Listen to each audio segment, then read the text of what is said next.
La bipédie, ou aptitude à marcher sur deux pieds, nécessite de nombreuses contraintes dont certaines ne sont que partiellement résolues chez les hommes actuels, rendant parfois instable son équilibre et dangereux son déplacement. La bipédie implique dans sa définition la verticalisation du rachis, l'extension de la jambe, la stabilisation du bassin, une marche plantigrade, l'exclusivité de ce mode de déplacement. L'évolution vers la bipédie peut artificiellement être divisée en deux grandes périodes caractérisées par l'importance des acquis. La première débute par une mutation certainement fondamentale, il y a environ 5 à 6 millions d'années, quand le trou occipital reste bloqué en position antérieure, donc bien avant que le volume du cerveau prenne son essor. La deuxième période, plus floue, correspondrait à de multiples micromutations concernant la physiologie du pied. Ces remaniements concernent l'adduction du premier rayon, la moins grande mobilité du cuboïde, l'élargissement du calcanéum, le rétrécissement du deuxième métatarse et la plus grande rectitude des phalanges, anciennement incurvées vers le bas.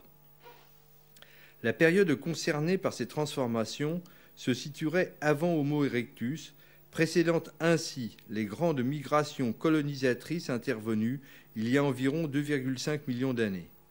Cette hypothèse semble corroborée par la découverte à Olduvai, en Tanzanie, d'un pied certes incomplet d'Homo habilis étonnamment moderne. En quelques millions d'années, le pied perd sa fonction préhensile proche de celle de la main et acquiert les caractéristiques nécessaires au maintien du corps debout et au déplacement.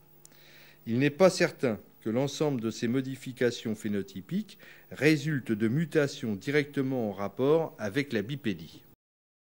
Du pied au pas, il n'y a qu'un pied. On appelle en effet pas la distance comprise entre deux appuis du même pied. Cette distance varie en fonction de la taille de l'individu, mais aussi avec la longueur de ses membres inférieurs. Lors d'un demi-pas, l'angle des fémurs est d'environ 60 degrés. La mesure d'un pas, réalisée pour un homme mesurant 1,70 m, marchant à 5 km/h et présentant une longueur de jambe de 0,85 m, donne une valeur de 1,60 m, longueur pouvant varier en fonction de la vitesse de la marche. Plus la marche est lente, moins la distance est grande. Pendant la marche, le pied est légèrement orienté d'arrière en avant vers l'extérieur. Cette inclinaison, appelée angle du pas, varie d'un individu à l'autre en fonction de l'orientation des cotyles et de la torsion tibiale. En moyenne, elle est chez l'homme moderne de 6 à 8 degrés. Mais cette valeur tend à augmenter avec l'âge pour atteindre des valeurs oscillant autour de 15 degrés. Cet angle se réduit quand la marche est plus rapide et se rapproche alors de 0 degré. Le pas se caractérise également par sa largeur qui correspond à la distance entre le talon et la ligne de marche, ligne fictive placée entre les deux pieds suivant l'axe du déplacement. Chez l'homme moderne, cette distance est approximativement de 6 cm. Le pied des bipèdes modernes se caractérise par des modifications portant sur l'anatomie et la physiologie.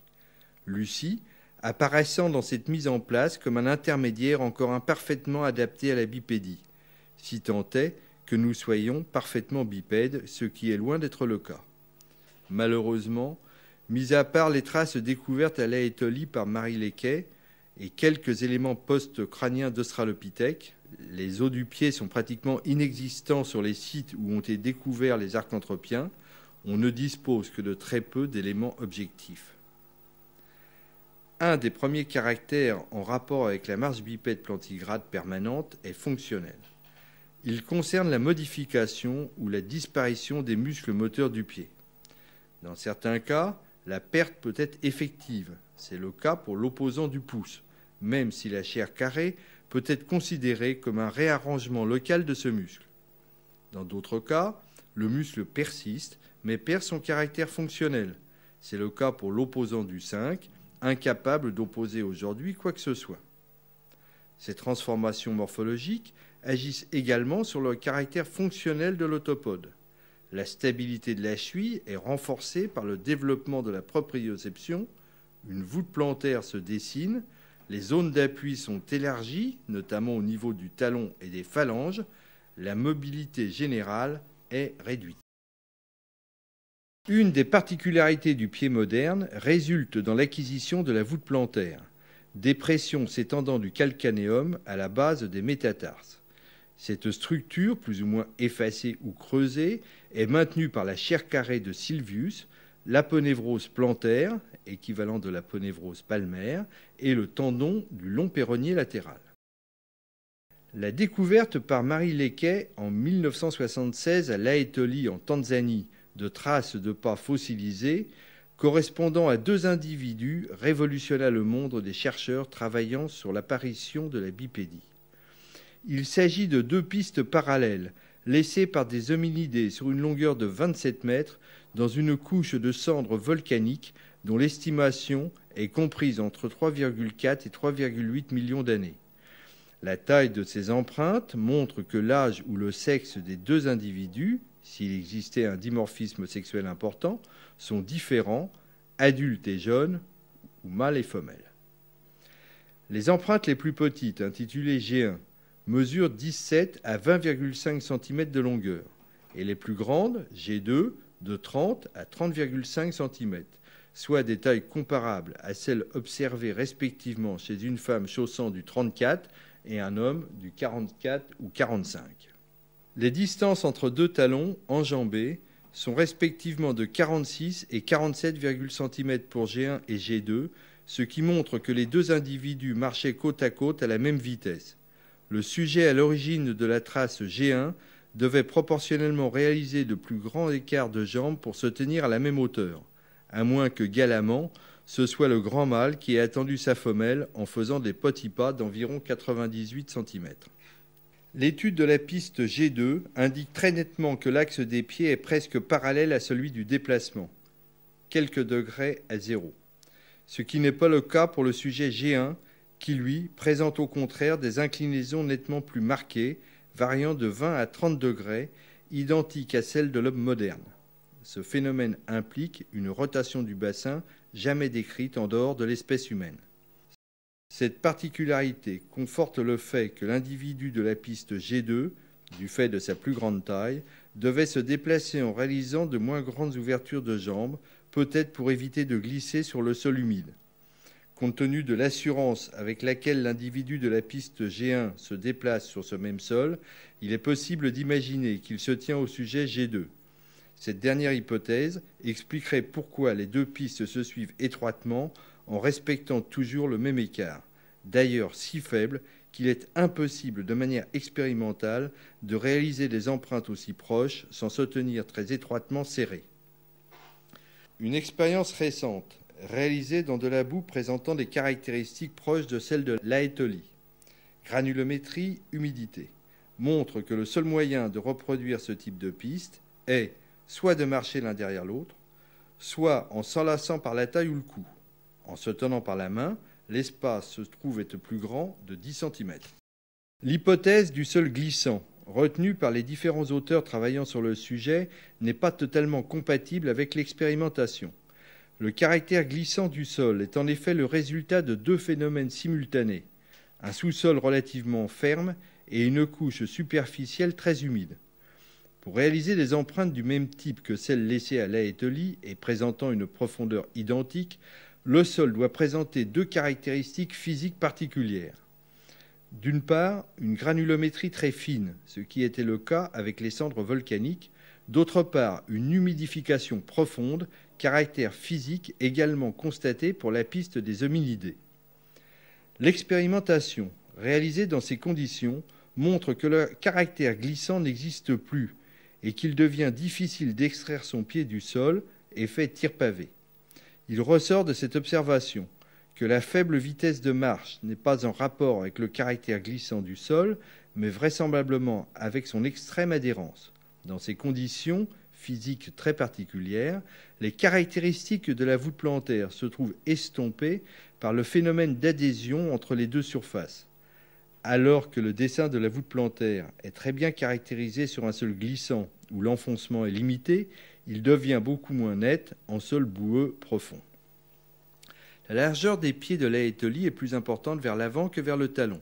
Cette observation montre le caractère encore primitif du pied qui présente à cette époque un premier rayon très adducté par rapport au deuxième. Sur plusieurs empreintes, la boue s'est très nettement insinuée entre le deuxième et le gros orteil. Le talon est de taille normale par rapport à la largeur de la partie médiane du pied, mais il semble très enfoncé dans le sol, preuve que le sol était très mou. Le poids des individus conséquent et le calcanéum relativement étroit, comme celui de Lucie. La voûte plantaire est peu marquée, mais elle semble exister faiblement sur plusieurs empreintes.